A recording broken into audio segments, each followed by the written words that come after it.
1. The Lotus. In those days there were many hermits living in the desert.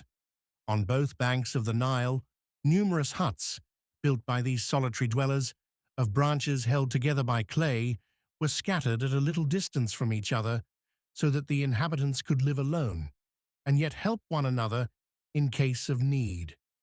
Churches, each surmounted by a cross, stood here and there amongst the huts, and the monks flocked to them at each festival to celebrate the services or to partake of the communion. There were also, here and there, on the banks of the river, monasteries where the cenobites lived in separate cells and only met together that they might the better enjoy their solitude. Both hermits and cenobites led abstemious lives, taking no food till after sunset, and eating nothing but bread with a little salt and hyssop. Some retired into the desert and led a still more strange life in some cave or tomb. All lived in temperance and chastity. They wore a hair shirt and a hood, slept on the bare ground after long watching, prayed, sang psalms, and in short, spent their days in works of penitence. As an atonement for original sin, they refused their body not only all pleasures and satisfactions, but even that care and attention which in this age are deemed indispensable. They believed that the diseases of our members purify our souls, and the flesh could put on no adornment more glorious than wounds and ulcers. Thus, they thought they fulfilled the words of the prophet, "The desert shall rejoice and blossom as the rose."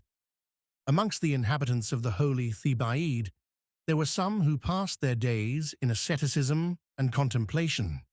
Others gained their livelihood by plaiting palm fiber or by working at harvest time for the neighboring farmers. The Gentiles wrongly suspected some of them of living by brigandage and allying themselves to the nomadic Arabs who robbed the caravans. But, as a matter of fact, the monks despised riches, and the odor of their sanctity rose to heaven.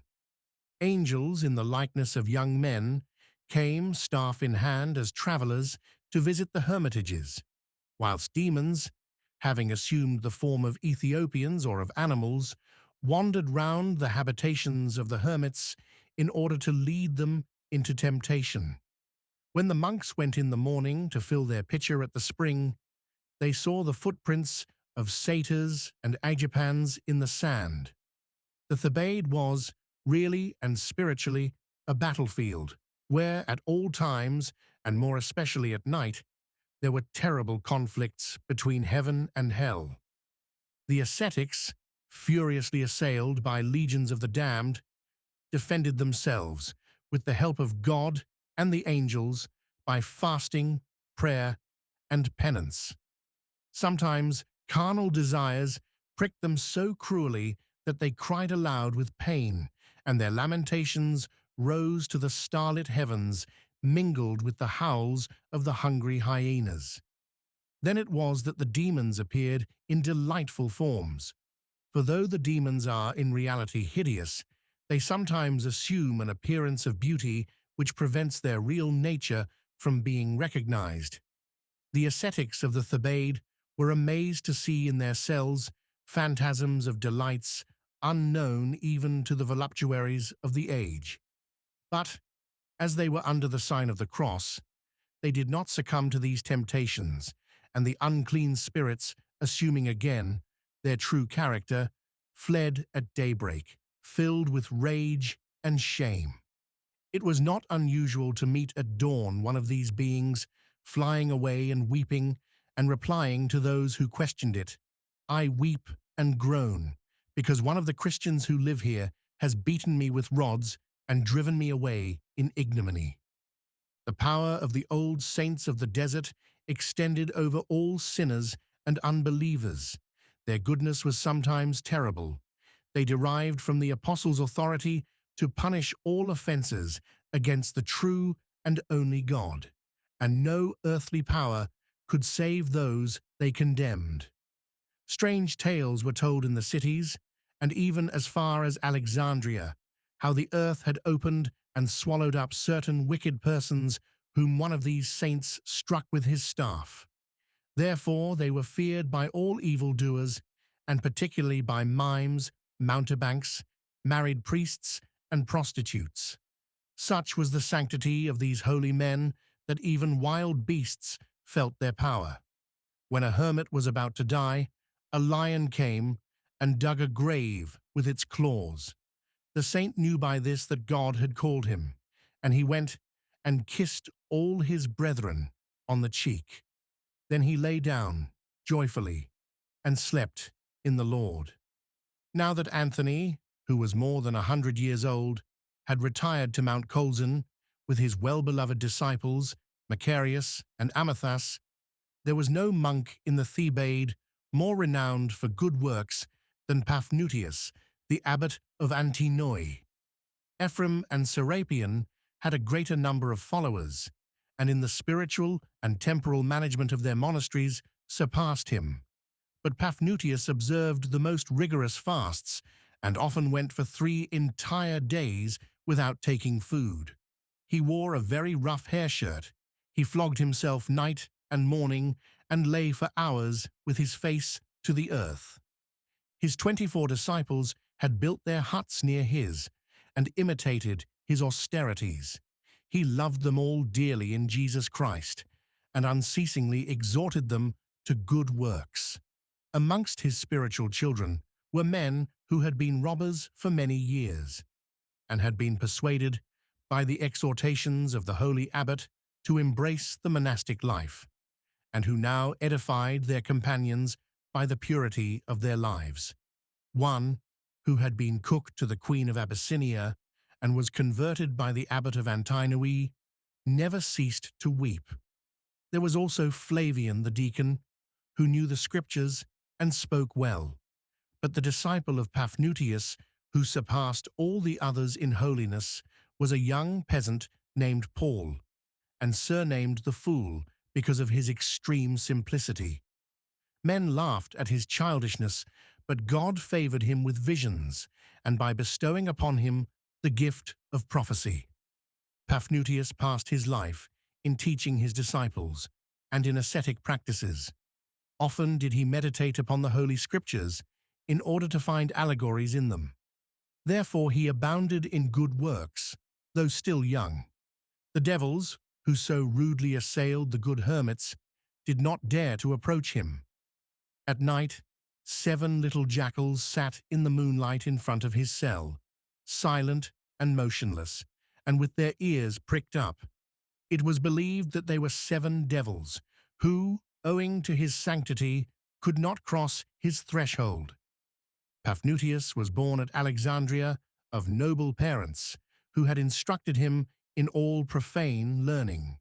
He had even been allured by the falsehoods of the poets, and in his early youth had been misguided enough to believe that the human race had all been drowned by a deluge in the days of Deucalion, and had argued with his fellow scholars concerning the nature, the attributes, and even the existence of God. He then led a life of dissipation, after the manner of the Gentiles, and he recalled the memory of those days with shame and horror. At that time he used to say to the brethren, "I seethed in the cauldron of false delights." He meant by that he had eaten food properly dressed and frequented the public baths. In fact, until his 20th year, he had continued to lead the ordinary existence of those times, which now seemed to him rather death than life. But owing to the lessons of the priest Macrinus, he then became a new man. The truth penetrated him through and through, and, as he used to say, entered his soul like a sword. He embraced the faith of Calvary and worshipped Christ crucified. After his baptism, he remained yet a year amongst the Gentiles, unable to cast off the bonds of old habits. But one day he entered a church and heard a deacon read from the Bible the verse, "If thou wilt be perfect, go and sell that thou hast, and give to the poor." Thereupon he sold all that he had, gave away the money in alms, and embraced the monastic life. During the 10 years that he had lived remote from men, he no longer seethed in the cauldron of false delights, but more profitably macerated his flesh in the balms of penitence. One day when, according to his pious custom, he was recalling to mind the hours he had lived apart from God and examining his sins one by one, that he might the better ponder on their enormity, he remembered that he had seen at the theatre at Alexandria a very beautiful actress named Thais. This woman showed herself in the public games, and did not scruple to perform dances, the movements of which, arranged only too cleverly, brought to mind the most horrible passions. Sometimes she imitated the horrible deeds which the pagan fables ascribed to Venus, Leda, or Pasiphae. Thus she fired all the spectators with lust, and when handsome young men or rich old ones came, inspired with love, to hang wreaths of flowers round her door, she welcomed them and gave herself up to them. So that whilst she lost her own soul, she also ruined the souls of many others. She had almost led Paphnutius himself into the sins of the flesh. She had awakened desire in him, and he had once approached the house of Thais. But he stopped on the threshold of the courtesan's house, partly restrained by the natural timidity of extreme youth. He was then but 15 years old, and partly by the fear of being refused on account of his want of money, for his parents took care that he should commit no great extravagances. God, in his mercy, had used these two means to prevent him from committing a great sin. But Paphnutius had not been grateful to him for that, because at that time he was blind to his own interests and did not know that he was lusting after false delights. Now, kneeling in his cell before the image of that holy cross on which hung, as in a balance, the ransom of the world, Paphnutius began to think of Thais, because Thais was a sin to him, and he meditated long, according to ascetic rules, on the fearful hideousness of the carnal delights with which this woman had inspired him in the days of his sin and ignorance. After some hours of meditation, the image of Thais appeared to him clearly and distinctly. He saw her again, as he had seen her when she tempted him, in all the beauty of the flesh. At first she showed herself like a Leda, softly lying upon a bed of hyacinths, her head bowed, her eyes humid and filled with a strange light, her nostrils quivering, her mouth half open, her breasts like two flowers, and her arms smooth and fresh as two brooks. At this sight, Paphnutius struck his breast and said, "I call thee to witness, my God, that I have considered how heinous has been my sin." Gradually the face of the image changed its expression. Little by little, the lips of Thais, by lowering at the corners of the mouth, expressed a mysterious suffering. Her large eyes were filled with tears and lights. Her breast heaved with sighs, like the sighing of a wind that precedes a tempest. At this sight, Paphnutius was troubled to the bottom of his soul. Prostrating himself on the floor, he uttered this prayer: "Thou who hast put pity in our hearts, like the morning dew upon the fields, O just and merciful God, be thou blessed. Praise, praise be unto thee. Put away from thy servant that false tenderness which tempts to concupiscence, and grant that I may only love thy creatures in thee, for they pass away, but thou endurest for ever. If I care for this woman, it is only because she is thy handiwork. The angels themselves feel pity for her. Is she not, O Lord, the breath of thy mouth? Let her not continue to sin with many citizens and strangers. There is great pity for her in my heart. Her wickednesses are abominable, and but to think of them makes my flesh creep. But the more wicked she is, the more do I lament for her. I weep when I think that the devils will torment her to all eternity. As he was meditating in this way, he saw a little jackal lying at his feet. He felt much surprised, for the door of his cell had been closed since the morning. The animal seemed to read the abbot's thoughts, and wagged its tail like a dog. Paphnutius made the sign of the cross, and the beast vanished. He knew then that for the first time the devil had entered his cell, and he uttered a short prayer. Then he thought again about Thais. With God's help, he said to himself, I must save her. And he slept. The next morning, when he had said his prayers, he went to see the sainted Palamon, a holy hermit who lived some distance away. He found him smiling quietly as he dug the ground, as was his custom. Palamon was an old man and cultivated a little garden. The wild beasts came and licked his hands, and the devils never tormented him. May God be praised, brother Paphnutius, he said as he leaned upon his spade. God be praised, replied Paphnutius, and peace be unto my brother. The like peace be unto thee, brother Paphnutius, said Palamon, and he wiped the sweat from his forehead with his sleeve. Brother Palamon, all our discourse ought to be solely the praise of him who has promised to be wheresoever 2 or 3 are gathered together in his name. That is why I come to you concerning a design I have formed to glorify the Lord. May the Lord bless thy design, Paphnutius, as he has blessed my lettuces. Every morning he spreads his grace with the dew on my garden, and his goodness causes me to glorify him in the cucumbers and melons which he gives me. Let us pray that he may keep us in his peace, for nothing is more to be feared than those unruly passions which trouble our hearts. When these passions disturb us, we are like drunken men, and we stagger from right to left unceasingly, and are like to fall miserably. Sometimes these passions plunge us into a turbulent joy, and he who gives way to such sullies the air with brutish laughter. Such false joy drags the sinner into all sorts of excess. But sometimes also the troubles of the soul and of the senses throw us into an impious sadness which is 1,000 times worse than the joy. Brother Paphnutius, I am but a miserable sinner, but I have found in my long life that the cenobite has no foe worse than sadness. I mean by that the obstinate melancholy which envelopes the soul as in a mist and hides from us the light of God.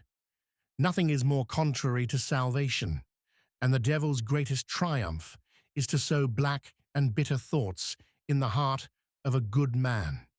If he sent us only pleasurable temptations, he would not be half so much to be feared. Alas, he excels in making us sad. Did he not show to our father Anthony a black child of such surpassing beauty that the very sight of it drew tears? With God's help, our father Anthony avoided the snares of the demon. I knew him when he lived amongst us. He was cheerful with his disciples and never gave way to melancholy.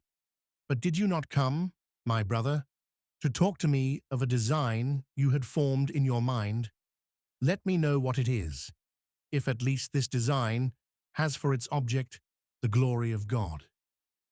Brother Palamon, what I propose is really to the glory of God.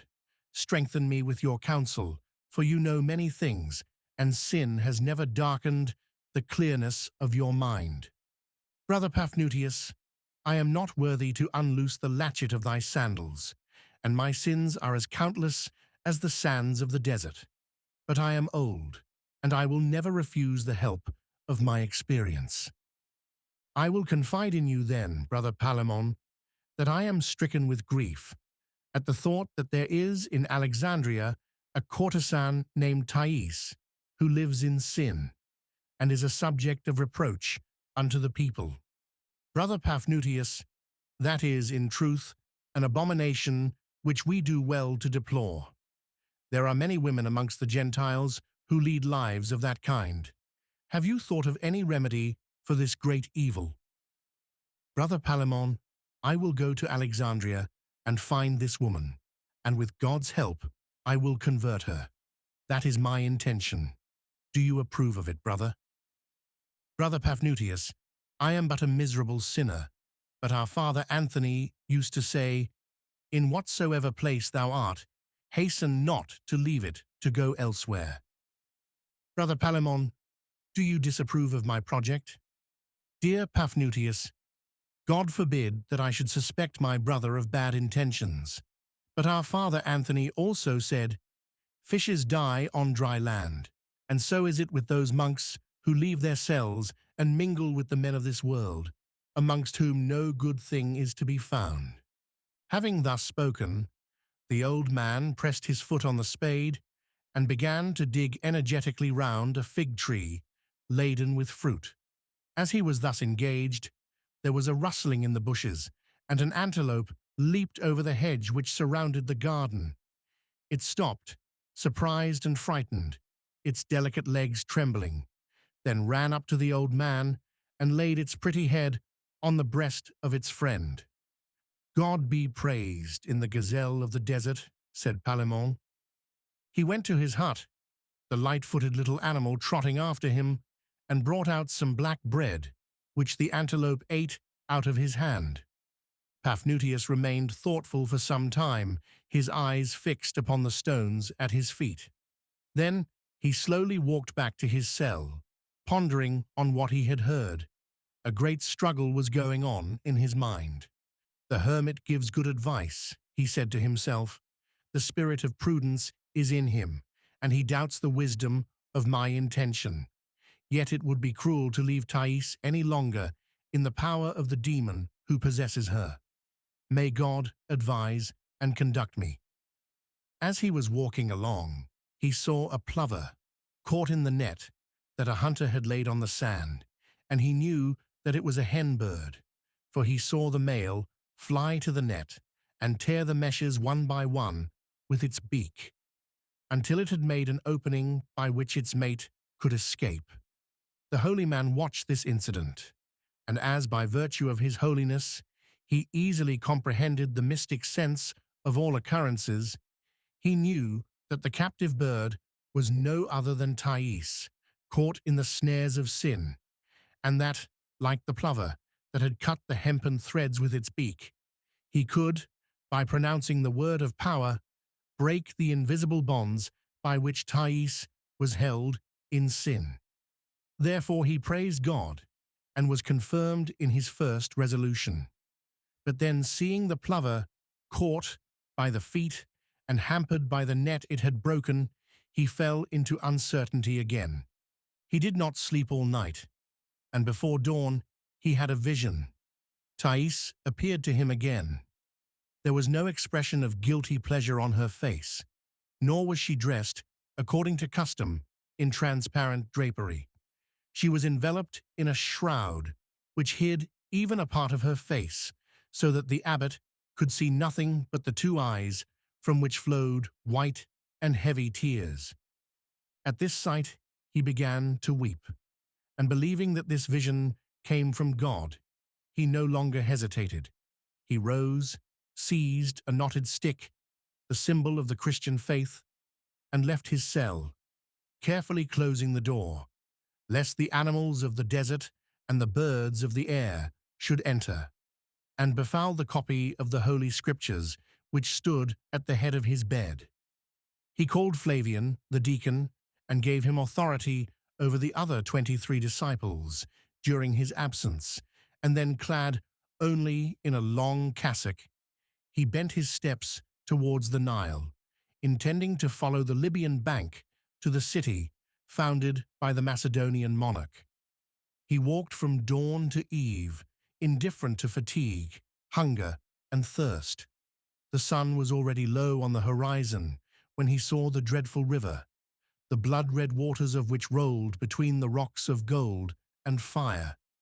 He kept along the shore, begging his bread at the door of solitary huts for the love of God, and joyfully receiving insults, refusals, or threats. He feared neither robbers nor wild beasts, but he took great care to avoid all the towns and villages he came near. He was afraid lest he should see children playing at knucklebones before their father's house, or meet, by the side of the well, women in blue smocks, who might put down their pitcher and smile at him. All things are dangerous for the hermit. It is sometimes a danger for him to read in the scriptures that the divine master journeyed from town to town and supped with his disciples. The virtues that the anchorites embroider so carefully on the tissue of faith are as fragile as they are beautiful. A breath of ordinary life may tarnish their pleasant colors. For that reason, Paphnutius avoided the towns, fearing lest his heart should soften at the sight of his fellow men. He journeyed along lonely roads. When evening came, the murmuring of the breeze amidst the tamarisk trees made him shiver, and he pulled his hood over his eyes that he might not see how beautiful all things were. After walking 6 days, he came to a place called Silsil. There the river runs in a narrow valley bordered by a double chain of granite mountains. It was there that the Egyptians, in the days when they worshipped demons, carved their idols. Paphnutius saw an enormous sphinx carved in the solid rock. Fearing that it might still possess some diabolical properties, he made the sign of the cross and pronounced the name of Jesus. He immediately saw a bat fly out of one of the monster's ears, and Paphnutius knew that he had driven out the evil spirits which had been for centuries in the figure.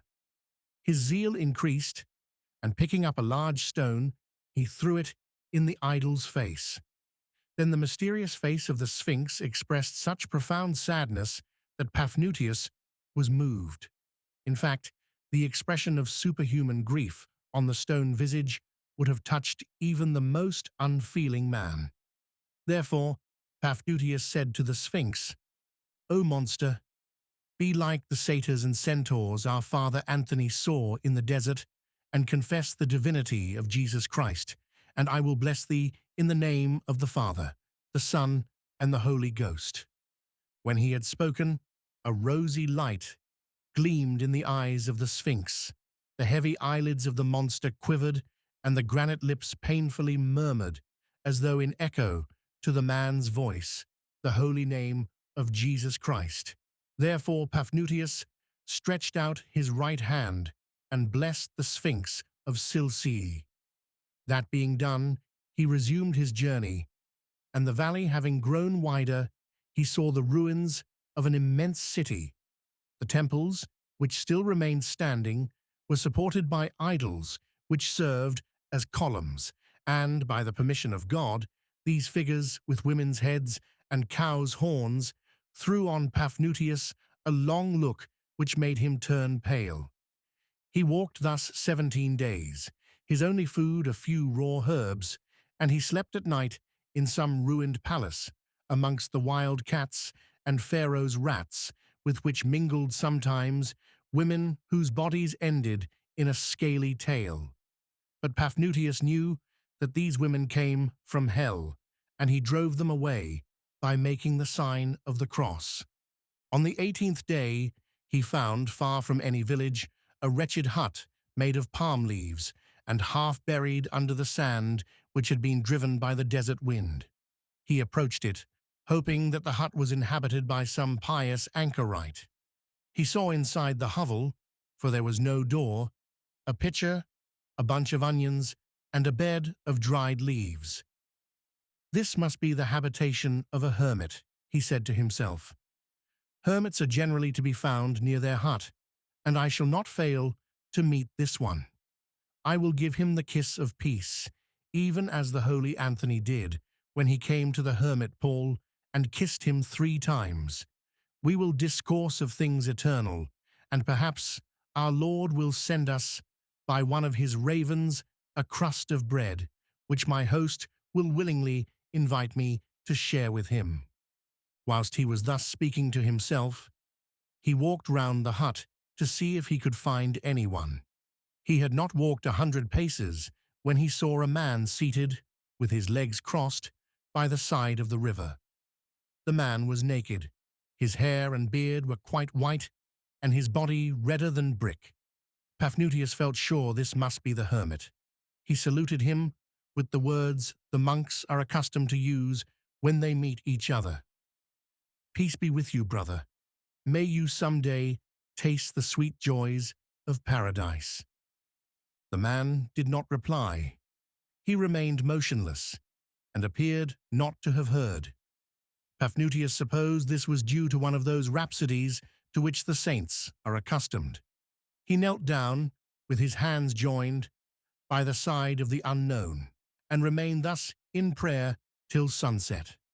Then, seeing that his companion had not moved, he said to him, "Father, if you are now out of the ecstasy in which you were lost, give me your blessing in our Lord Jesus Christ."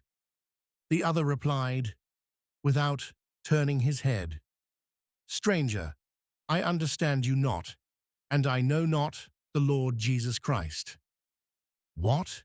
cried Paphnutius. "The prophets have announced him.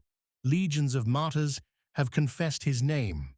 Caesar himself has worshipped him, and but just now I made the Sphinx of Silsila proclaim his glory. Is it possible that you do not know him?" "Friend," replied the other, "it is possible. It would even be certain if anything in this world were certain." Paphnutius was surprised and saddened by the incredible ignorance of the man. "If you know not Jesus Christ," he said, "all your works serve no purpose, and you will never rise to life immortal." The old man replied, "It is useless to act or to abstain from acting. It matters not whether we live or die." "Eh, what?" asked Paphnutius. "Do you not desire to live through all eternity? But tell me, do you not live in a hut in the desert, as the hermits do?" "It seems so."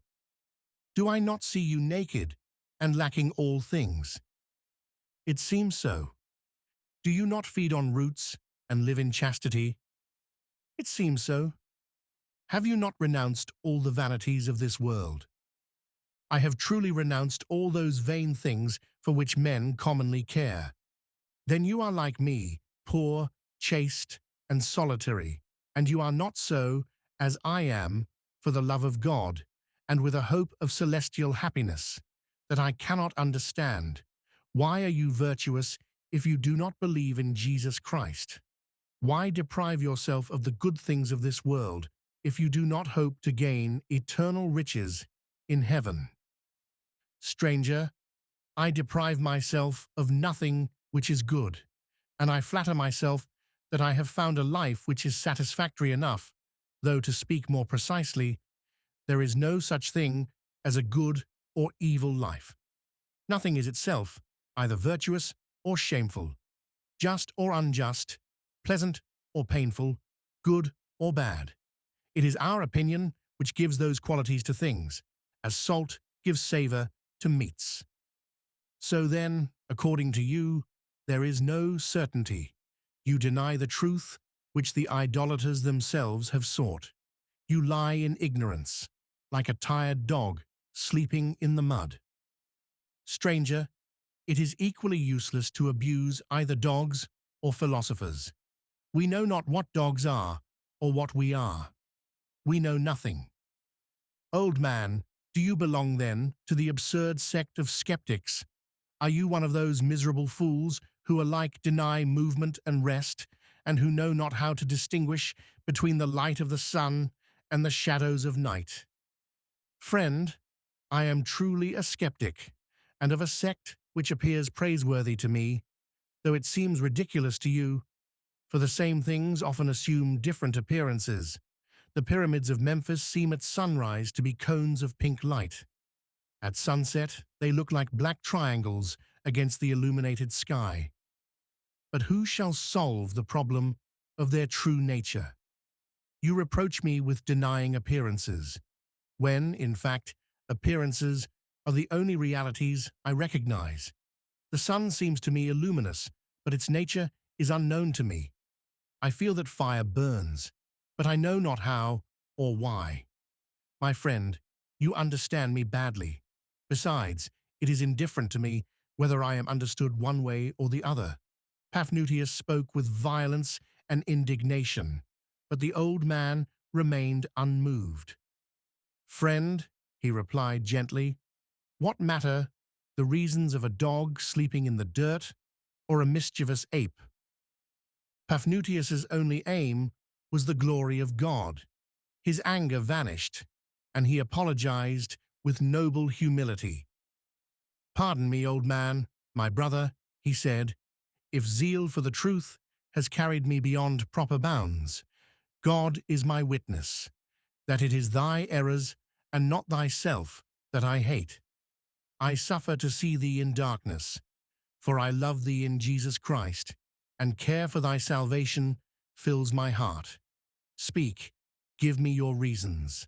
I long to know them, that I may refute them."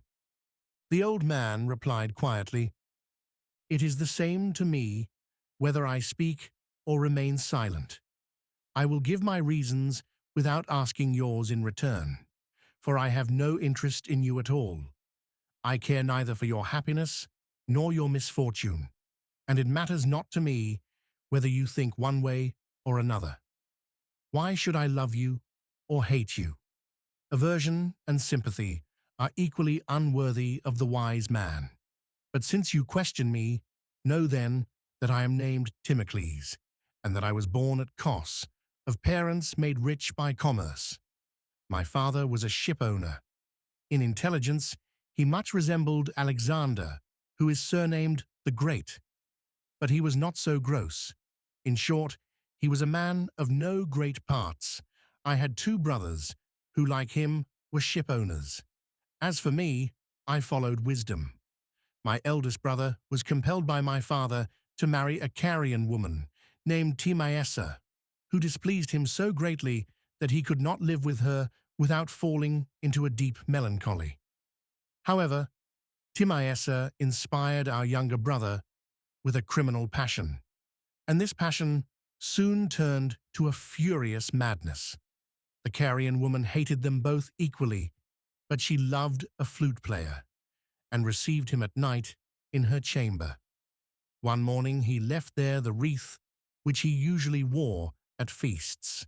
My two brothers, having found this wreath, swore to kill the flute player, and the next day they caused him to perish under the lash, in spite of his tears and prayers. My sister-in-law felt such grief that she lost her reason, and these three poor wretches became beasts rather than human beings, and wandered insane along the shores of Kos, howling like wolves and foaming at the mouth, and hooted at by the children, who threw shells and stones at them. They died, and my father buried them with his own hands. A little later, his stomach refused all nourishment, and he died of hunger, though he was rich enough to have bought all the meats and fruits in the markets of Asia. He was deeply grieved at having to leave me his fortune. I used it in travels. I visited Italy, Greece, and Africa without meeting a single person who was either wise or happy. I studied philosophy at Athens and Alexandria, and was deafened by noisy arguments. At last I wandered as far as India, and I saw on the banks of the Ganges a naked man, who had sat there motionless with his legs crossed for more than 30 years. Climbing plants twined round his dried-up body, and the birds built their nests in his hair. Yet he lived. At the sight of him, I called to mind Timocles, the flute player, my two brothers, and my father, and I realized that this Indian was a wise man. Men, I said to myself, suffer because they are deprived of that which they believe to be good, or because, possessing it, they fear to lose it, or because they endure that which they believe to be an evil. Put an end to all beliefs of this kind, and the evils would disappear. That is why I resolved henceforth to deem nothing an advantage, to tear myself entirely from the good things of this world, and to live silent and motionless like the Indian. Paphnutius had listened attentively to the old man's story.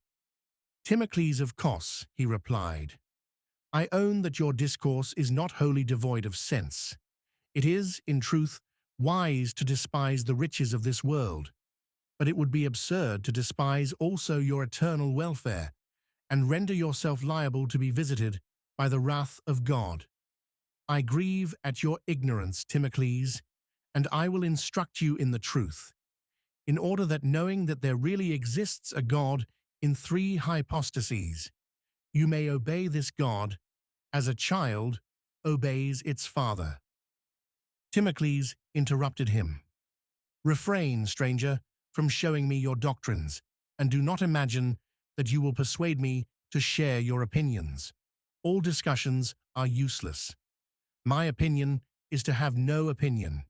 My life is devoid of trouble, because I have no preferences.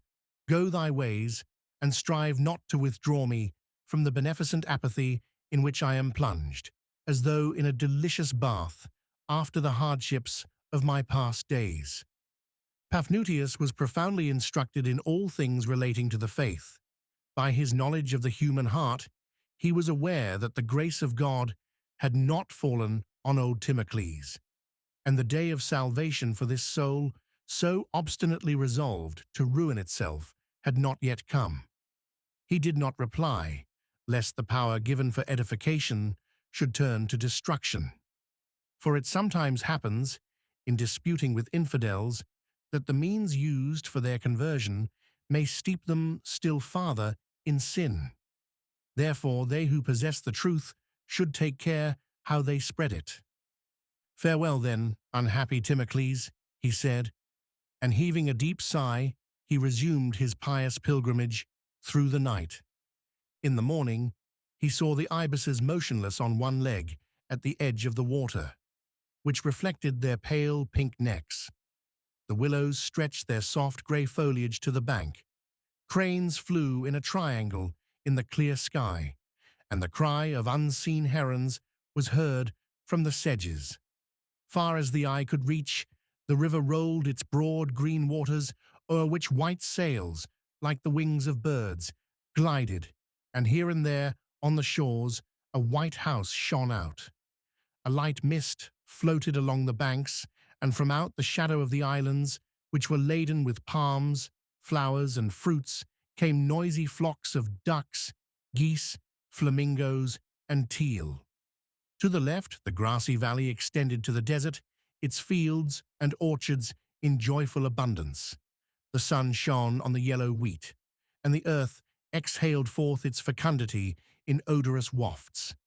At this sight, Paphnutius fell on his knees and cried, "Blessed be the Lord, who has given a happy issue to my journey.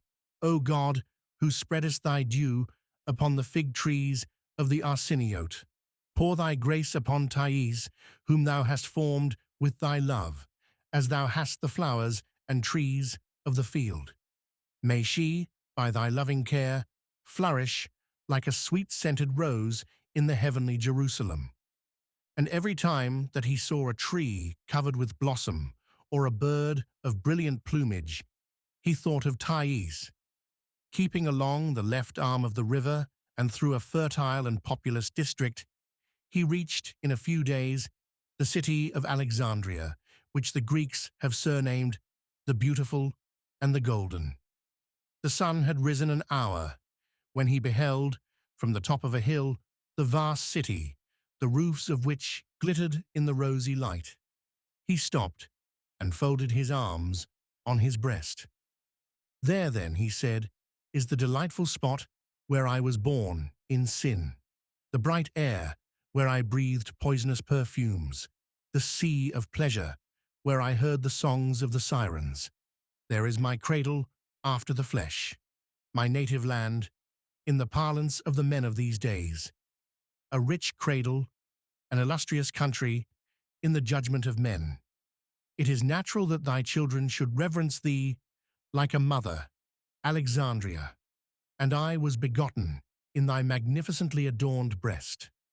But the ascetic despises nature, the mystic scorns appearances, the Christian regards his native land as a place of exile. The monk is not of this earth. I have turned away my heart from loving thee, Alexandria. I hate thee for thy riches, thy science, thy pleasures, and thy beauty. Be accursed, temple of demons, lewd couch of the Gentiles, tainted pulpit of Arian heresy, be thou accursed, and thou, winged son of heaven, who led the holy hermit Anthony, our father, when he came from the depths of the desert and entered into the citadel of idolatry to strengthen the faith of believers and the confidence of martyrs. Beautiful angel of the Lord, invisible child, first breath of God, fly thou before me, and cleanse, by the beating of thy wings, the corrupted air I am about to breathe amongst the princes of darkness of this world. Having thus spoken, he resumed his journey. He entered the city by the gate of the sun. This gate was a handsome structure of stone. In the shadow of its arch crowded some poor wretches who offered lemons and figs for sale, or with many groans and lamentations begged for an obolus. An old woman in rags, who was kneeling there, seized the monk's cassock, kissed it, and said, "Man of the Lord, bless me, that God may bless me. I have suffered many things in this world, that I may have joys in the world to come. You come from God, O holy man, and that is why the dust of your feet is more precious than gold." "The Lord be praised," said Paphnutius, and with his half-closed hand he made the sign of redemption on the old woman's head. But hardly had he gone 20 paces down the street, than a band of children began to jeer at him and throw stones, crying, "Oh, the wicked monk! He is blacker than an ape and more bearded than a goat. He is a skulker. Why not hang him in an orchard like a wooden priapus to frighten the birds? But no, he would draw down the hail on the apple blossom. He brings bad luck. To the ravens with the monk, to the ravens." And stones mingled with the cries. "My God, bless these poor children," murmured Paphnutius, and he pursued his way, thinking, "I was worshipped by the old woman, and hated and despised by these children." Thus the same object is appreciated differently by men who are uncertain in their judgment and liable to error. It must be owned that for a Gentile, old Timocles was not devoid of sense. Though blind, he knew he was deprived of light. His reasoning was much better than that of these idolaters, who cry from the depths of their thick darkness, "I see the day. Everything in this world is mirage and moving sand. God alone is steadfast." He passed through the city with rapid steps. After 10 years of absence, he would still recognize every stone, and every stone was to him a stone of reproach that recalled a sin. For that reason, he struck his naked feet roughly against the curbstones of the wide street and rejoiced to see the bloody marks of his wounded feet. Leaving on his left the magnificent portico of the Temple of Serapis, he entered a road lined with splendid mansions, which seemed to be drowsy with perfumes. Pines, maples, and larches raised their heads above the red cornices and golden acroteria. Through the half-open doors could be seen bronze statues in marble vestibules and fountains playing amidst foliage. No noise troubled the stillness of these quiet retreats. Only the distant strains of a flute could be heard. The monk stopped before a house, rather small but of noble proportions and supported by columns as graceful as young girls. It was ornamented with bronze busts of the most celebrated Greek philosophers. He recognized Plato, Socrates, Aristotle, Epicurus, and Zeno, and having knocked with the hammer against the door, he waited, wrapped in meditation. It is vanity to glorify in metal these false sages, Their lies are confounded, their souls are lost in hell, and even the famous Plato himself, who filled the earth with his eloquence, now disputes with the devils. A slave opened the door, and seeing a man with bare feet standing on the mosaic threshold, said to him roughly, "Go and beg elsewhere, stupid monk, or I will drive you away with a stick." "Brother," replied the abbot of Antinoe, "all that I ask is that you conduct me to your master, Nicias." The slave replied, more angrily than before, "My master does not see dogs like you." "My son," said Paphnutius, "will you please do what I ask, and tell your master that I desire to see him?" "Get out, vile beggar," cried the porter furiously, and he raised his stick and struck the holy man, who, with his arms crossed upon his breast, received unmovedly the blow, which fell full in his face, and then repeated gently, "Do as I ask you, my son, I beg." The porter tremblingly murmured, "Who is this man who is not afraid of suffering?" And he ran and told his master. Nicias had just left the bath. Two pretty slave girls were scraping him with strigils. He was a pleasant-looking man with a kind smile. There was an expression of gentle satire in his face. On seeing the monk, he rose and advanced with open arms. "It is you," he cried. "Paphnutius, my fellow scholar, my friend, my brother. Oh, I knew you again, though, to say the truth, you look more like a wild animal than a man. Embrace me. Do you remember the time when we studied grammar, rhetoric, and philosophy together? You were, even then, of a morose and wild character, but I liked you because of your complete sincerity. We used to say that you looked at the universe with the eyes of a wild horse, and it was not surprising you were dull and moody. You needed a pinch of Attic salt. But your liberality knew no bounds. You cared nothing for either your money or your life, and you had the eccentricity of genius and a strange character which interested me deeply. You are welcome, my dear Paphnutius, after 10 years of absence. You have quitted the desert. You have renounced all Christian superstitions and now return to your old life. I will mark this day with a white stone. Crobile and myrtale," he added, turning towards the girls. "Perfume the feet, hands, and beard of my dear guest." They smiled, and had already brought the basin, the phials, and the metal mirror. But Paphnutius stopped them with an imperious gesture, and lowered his eyes that he might not look upon them, for they were naked. Nicias brought cushions for him, and offered him various meats and drinks, which Paphnutius scornfully refused. "Nicias," he said, "I have not renounced what you falsely call the Christian superstition, which is the truth of truths. In the beginning was the Word, and the Word was with God, and the Word was God. All things were made by him, and without him was not anything made that was made.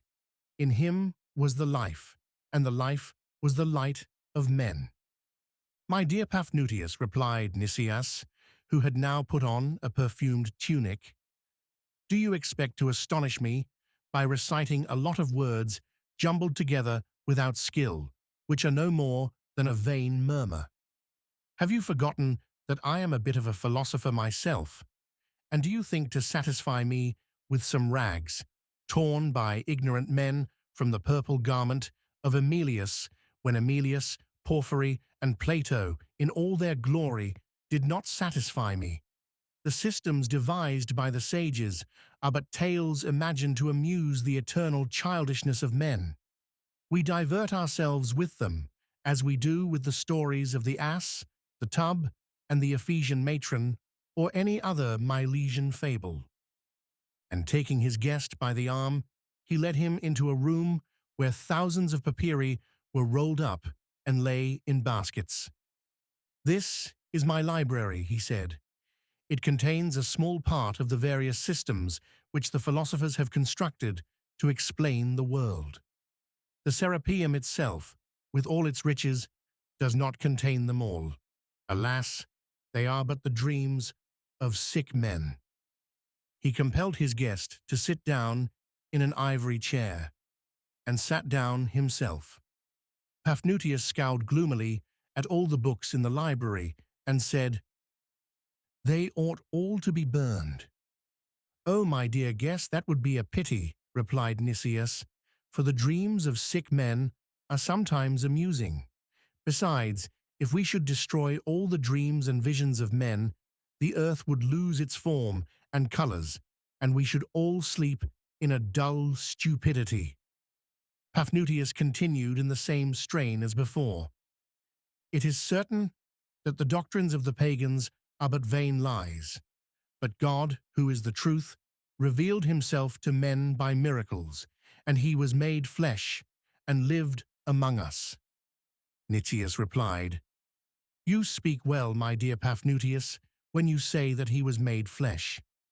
A God who thinks, acts, speaks, who wanders through nature, like Ulysses of old on the Glaucous Sea, is altogether a man. How do you expect that we should believe in this new Jupiter, when the urchins of Athens, in the time of Pericles, no longer believed in the old one? But let us leave all that. You did not come here, I suppose, to argue about the three hypostases. What can I do for you, my dear fellow scholar?" "A good deed," replied the abbot of Antino. "Lend me a perfumed tunic like the one you have just put on. Be kind enough to add to the tunic gilt sandals and a vial of oil to anoint my beard and hair. It is needful also that you should give me a purse with 1,000 drachmae in it. That, O Nicias, is what I came to ask of you, for the love of God, and in remembrance of our old friendship." Nicias made Crobyle and Myrtale bring his richest tunic. It was embroidered after the Asiatic fashion, with flowers and animals.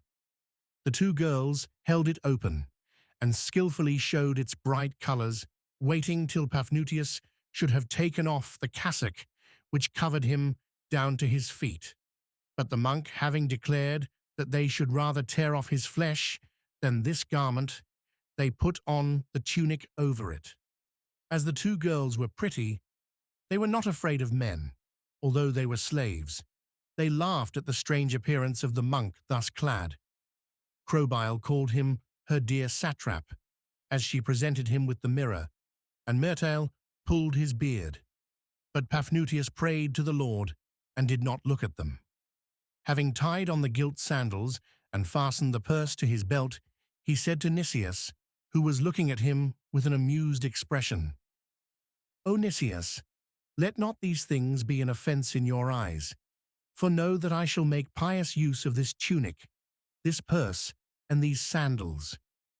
"My dear friend," replied Nicias, "I suspect no evil, for I believe that men are equally incapable of doing evil or doing good. Good and evil exist only in the opinion. The wise man has only custom and usage to guide him in his acts. I conform with all the prejudices which prevail at Alexandria. That is why I pass for an honest man. Go, friend, and enjoy yourself." But Paphnutius thought that it was needful to inform his host of his intention. "Do you know Thais," he said, "who acts in the games at the theatre?" "She is beautiful," replied Nicias, "and there was a time when she was dear to me. For her sake, I sold a mill and 2 fields of corn, and I composed in her honor 3 books full of detestably bad verses.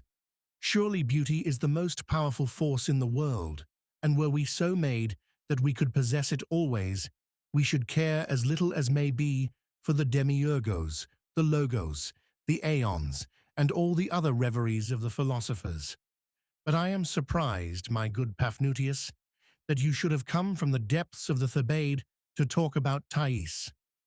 Having said this, he sighed gently, and Paphnutius gazed at him with horror, not conceiving it possible that a man should so calmly avow such a sin. He expected to see the earth open, and Nicias swallowed up in flames. But the earth remained solid, and the Alexandrian silent, his forehead resting on his hand, and he smiling sadly at the memories of his past youth. The monk rose and continued in solemn tones.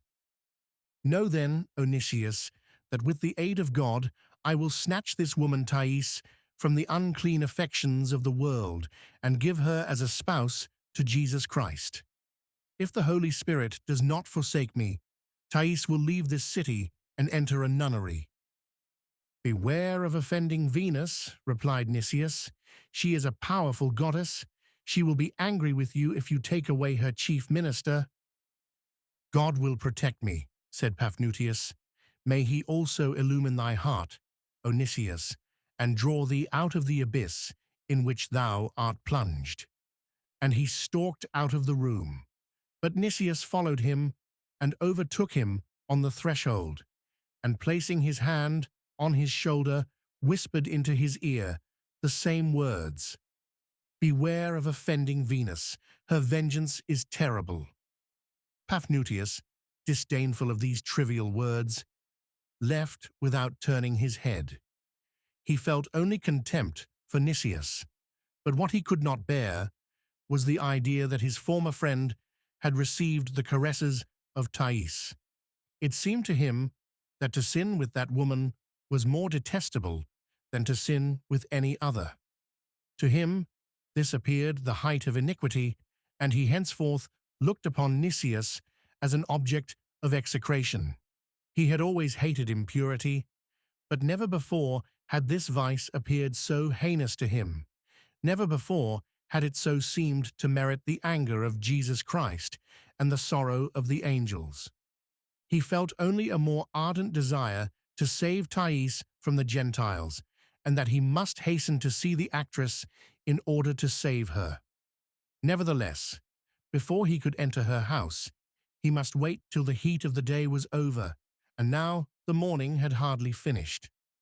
Paphnutius wandered through the most frequented streets. He had resolved to take no food that day, in order to be the less unworthy of the favors he had asked of the Lord. To the great grief of his soul, he dared not enter any of the churches in the city, because he knew they were profaned by the Arians, who had overturned the Lord's table. For in fact, these heretics, supported by the Emperor of the East, had driven the Patriarch Athanasius from his episcopate and sown trouble and confusion among the Christians of Alexandria. He therefore wandered about aimlessly, sometimes with his eyes fixed on the ground in humility, and sometimes raised to heaven in ecstasy. After some time, he found himself on the quay. Before him lay the harbor, in which were sheltered innumerable ships and galleys, and beyond them, smiling in blue and silver, lay the perfidious sea. A galley, which bore a Nereid at its prow, had just weighed anchor. The rowers sang as the oars struck the water, and already the white daughter of the waters, covered with humid pearls, showed no more than a flying profile to the monk. Steered by her pilot, she cleared the passage leading from the basin of the Eunostos and gained the high seas, leaving a glittering trail behind her. I also, thought Paphnutius, once desired to embark singing on the ocean of the world, but I soon saw my folly, and the Nereid did not carry me away. Lost in his thoughts, he sat down upon a coil of rope and went to sleep. During his sleep, he had a vision. He seemed to hear the sound of a clanging trumpet, and the sky became blood red, and he knew that the day of judgment had come. Whilst he was fervently praying to God, he saw an enormous monster coming towards him, bearing on its forehead a cross of light, and he recognized the Sphinx of Silsile. The monster seized him between its teeth, without hurting him, and carried him in its mouth, as a cat carries a kitten. Paphnutius was thus conveyed across many countries, crossing rivers and traversing mountains, and came at last to a desert place, covered with scowling rocks and hot cinders. The ground was rent in many places, and through these openings came a hot air. The monster gently put Paphnutius down on the ground and said, "Look." And Paphnutius, leaning over the edge of the abyss, saw a river of fire which flowed in the interior of the earth, between two cliffs of black rocks. There, in a livid light, the demons tormented the souls of the damned. The souls preserved the appearance of the bodies which had held them and even wore some rags of clothing. These souls seemed peaceful in the midst of their torments. One of them, tall and white, his eyes closed, a white fillet across his forehead and a scepter in his hand, sang. His voice filled the desert shores with harmony. He sang of gods and heroes. Little green devils pierced his lips and throat with red-hot irons, and the shade of Homer still sang. Nearby, old Anaxagoras, bald and hoary, traced figures in the dust with a compass. A demon poured boiling oil into his ear, yet failed, however, to disturb the sage's meditations. And the monk saw many other persons who, on the dark shore by the side of the burning river, read or quietly meditated or conversed with other spirits while walking, like the sages and pupils under the shadow of the sycamore trees of Academe. Old Timocles alone had withdrawn from the others and shook his head like a man who denies. One of the demons of the abyss shook a torch before his eyes, but Timocles would see neither the demon nor the torch. Mute with surprise at this spectacle, Paphnutius turned to the monster. It had disappeared, and in place of the sphinx, the monk saw a veiled woman who said, "Look and understand." Such is the obstinacy of these infidels, that even in hell they remain victims of the illusions which deluded them when on earth. Death has not undeceived them, for it is very plain that it does not suffice merely to die in order to see God. Those who are ignorant of the truth whilst living will be ignorant of it always. The demons which are busy torturing these souls, what are they but agents of divine justice? That is why these souls neither see them nor feel them. They were ignorant of the truth and therefore unaware of their own condemnation, and God himself cannot compel them to suffer. "God can do all things," said the abbot of Antinoe. "He cannot do that which is absurd," replied the veiled woman. "To punish them, they must first be enlightened, and if they possessed the truth, they would be like unto the elect." Vexed and horrified, Paphnutius again bent over the edge of the abyss. He saw the shade of Nicias smiling, with a wreath of flowers on his head, sitting under a burnt myrtle tree. By his side was Aspasia of Miletus, gracefully draped in a woolen cloak, and they seemed to talk together of love and philosophy. The expression of her face was sweet and noble.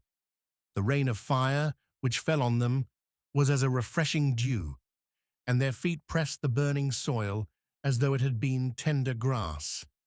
At this sight, Paphnutius was filled with fury. "Strike him, O God, strike him," he cried. "It is Nicias.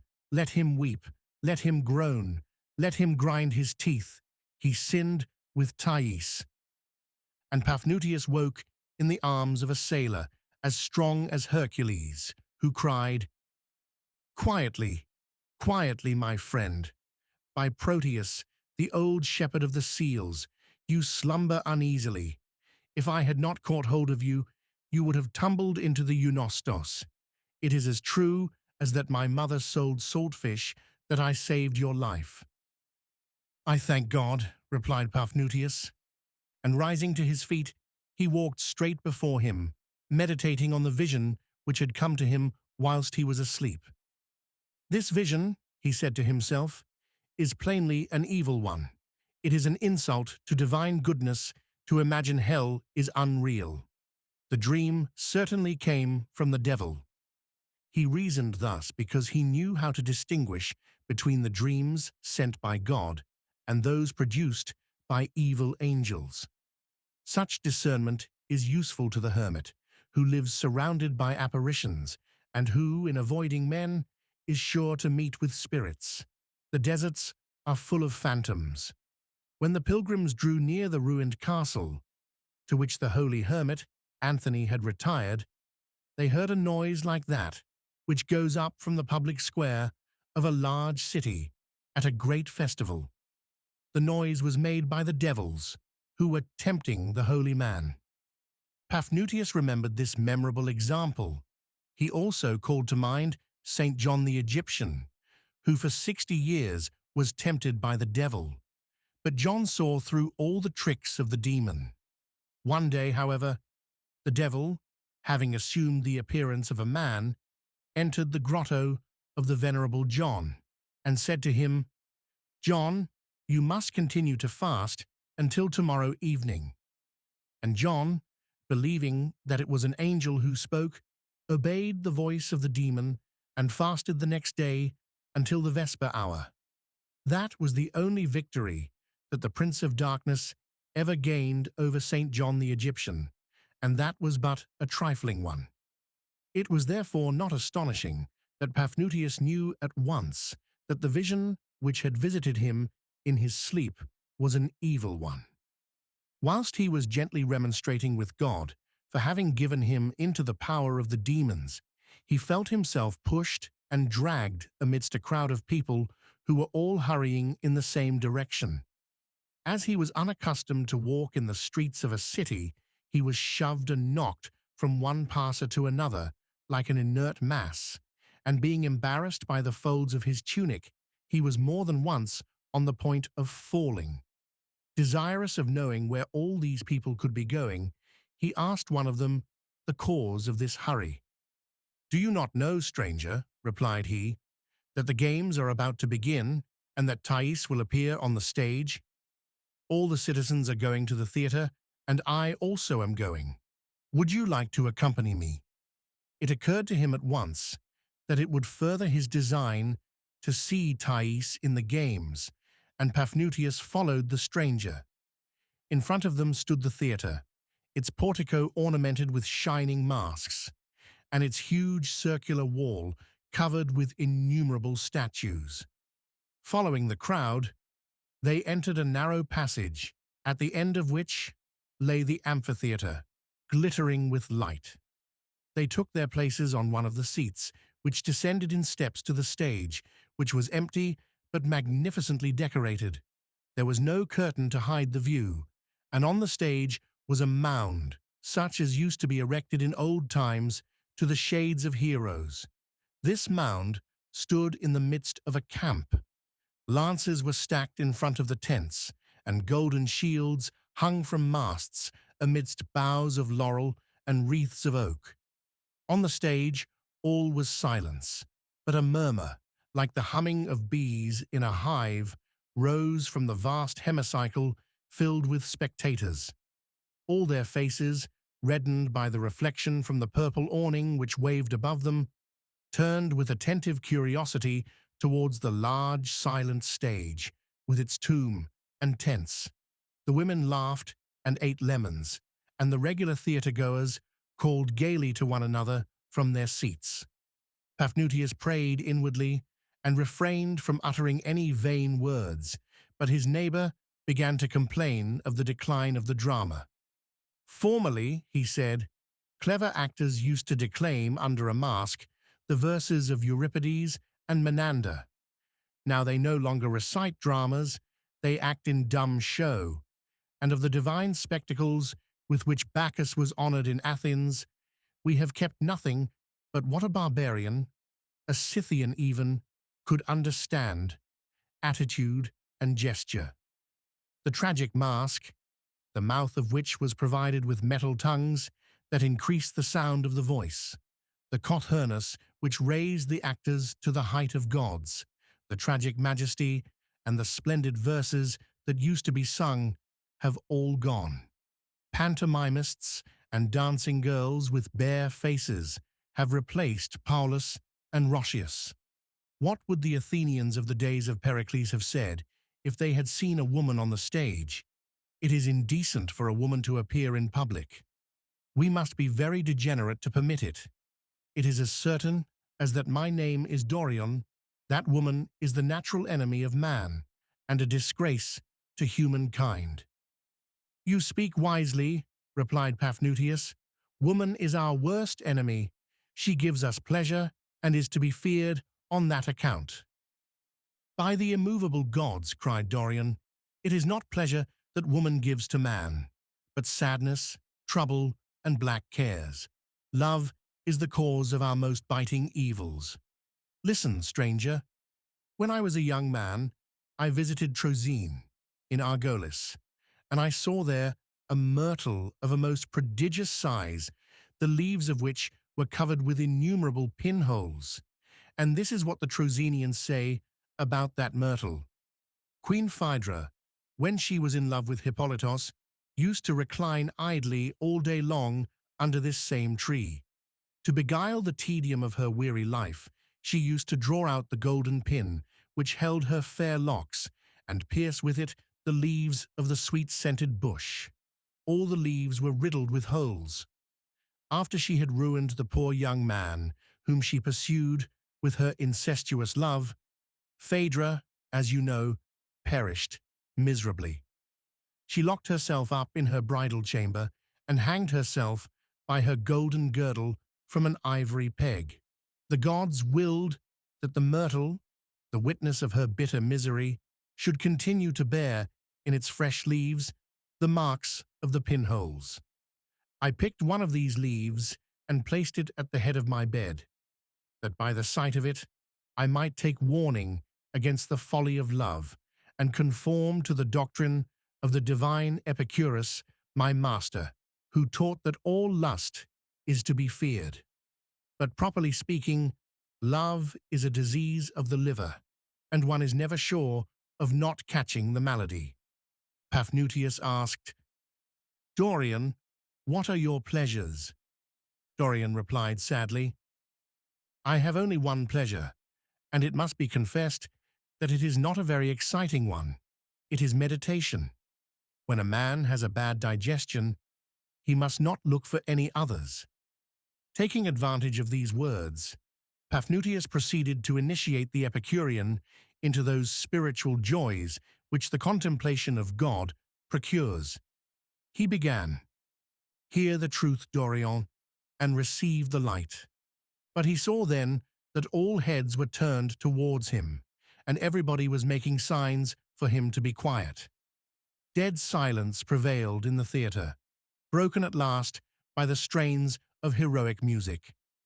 The play began. The soldiers left their tents and were preparing to depart when a prodigy occurred. A cloud covered the summit of the funeral pile.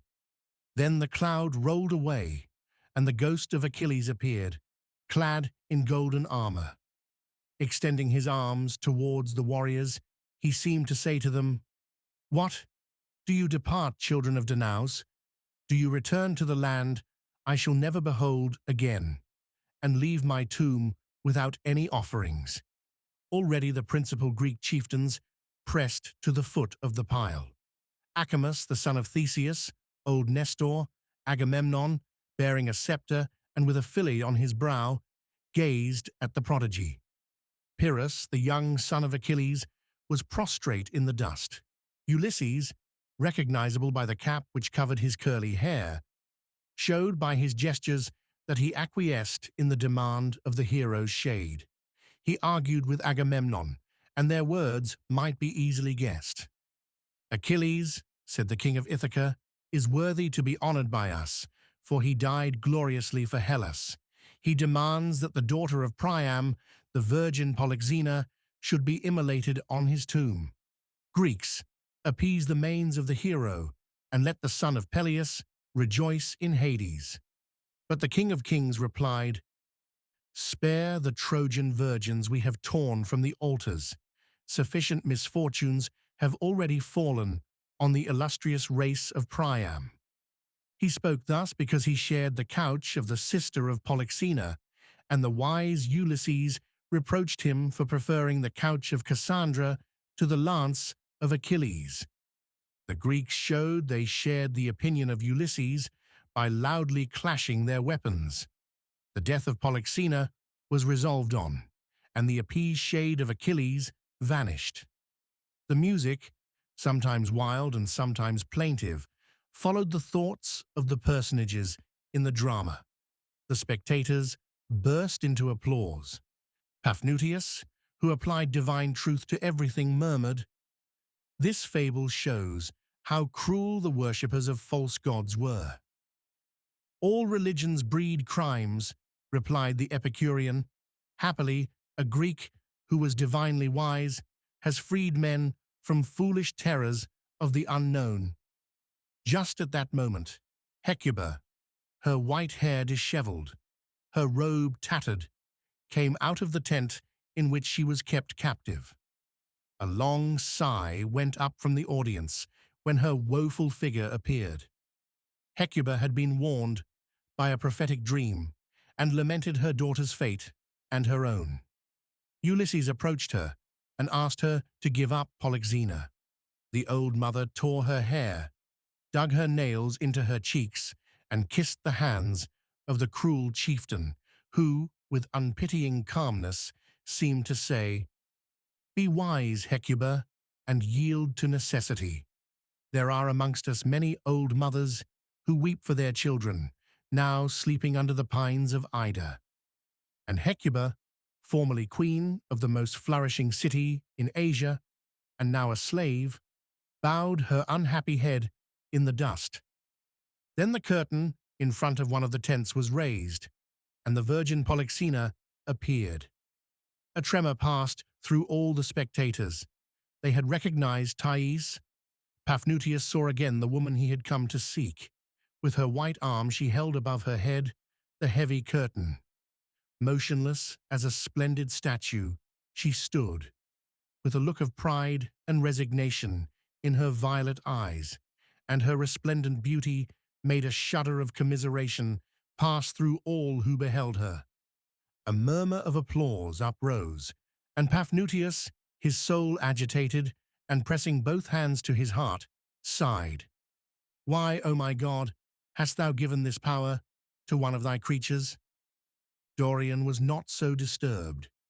He said, "Certainly the atoms, which have momentarily met together to form this woman, present a combination which is agreeable to the eye, but that is but a freak of nature, and the atoms know not what they do.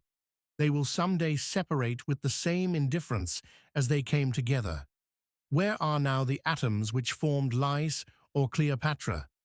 I must confess that women are sometimes beautiful, but they are liable to grievous afflictions and disgusting inconveniences. That is patent to all thinking men, though the vulgar pay no attention to it, and women inspire love, though it is absurd and ridiculous to love them."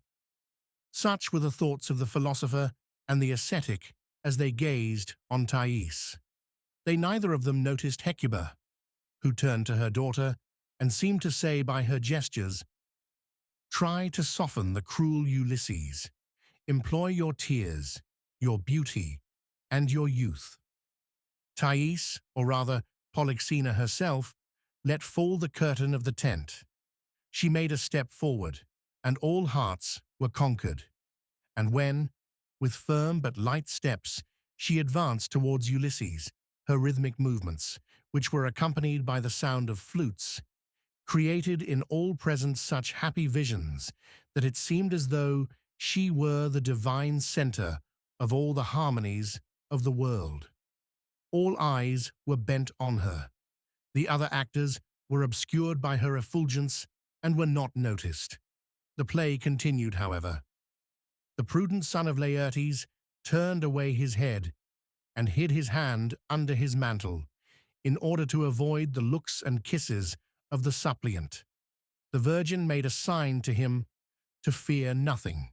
Her tranquil gaze said, "I follow you, Ulysses, and bow to necessity, because I wish to die. Daughter of Priam and sister of Hector, My couch, which was once worthy of kings, shall never receive a foreign master. Freely do I quit the light of day." Hecuba, lying motionless in the dust, suddenly rose and enfolded her daughter in a last despairing embrace. Polyxena gently but resolutely removed the old arms which held her. She seemed to say, "Dash. Do not expose yourself, mother, to the fury of your master. Do not wait until he drags you ignominiously on the ground in tearing me from your arms. Better, O well-beloved mother, to give me your wrinkled hand and bend your hollow cheeks to my lips." The face of Thais looked beautiful in its grief. The crowd felt grateful to her for showing them the forms and passions of life endowed with superhuman grace, and Paphnutius pardoned her present splendor on account of her coming humility and glorified himself in advance for the saint he was about to give to heaven. The drama neared its end. Hecuba fell as though dead, and Polyxena, led by Ulysses, advanced towards the tomb, which was surrounded by the chief warriors. A dirge was sung as she mounted the funeral pile, on the summit of which the son of Achilles poured out libations from a gold cup to the manes of the hero. When the sacrificing priests stretched out their arms to seize her, she made a sign that she wished to die free and unbound, as befitted the daughter of so many kings. Then, tearing aside her robe, she bared her bosom to the blow. Pyrrhus, turning away his head, plunged his sword into her heart, and by a skillful trick the blood gushed forth over the dazzling white breast of the virgin, who, with head thrown back and her eyes swimming in the horrors of death, fell with grace and modesty.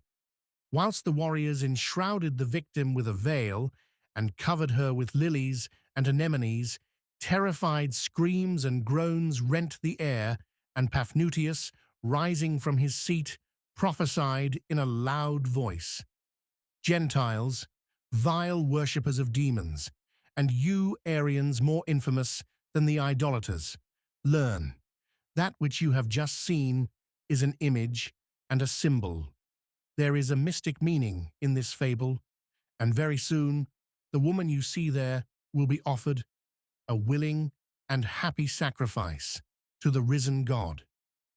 But already the crowd was surging in dark waves towards the exits. The abbot of Antinoe, escaping from the astonished Dorion, gained the door, still prophesying.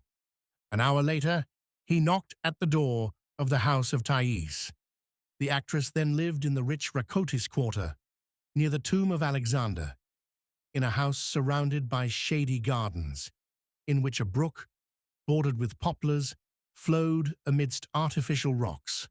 An old black slave woman, loaded with rings, opened the door and asked what he wanted. "I wish to see Thais," he replied. "God is my witness that I came here for no other purpose." As he wore a rich tunic and spoke in an imperious manner, the slave allowed him to enter. "You will find Thais," she said, "in the grotto of nymphs.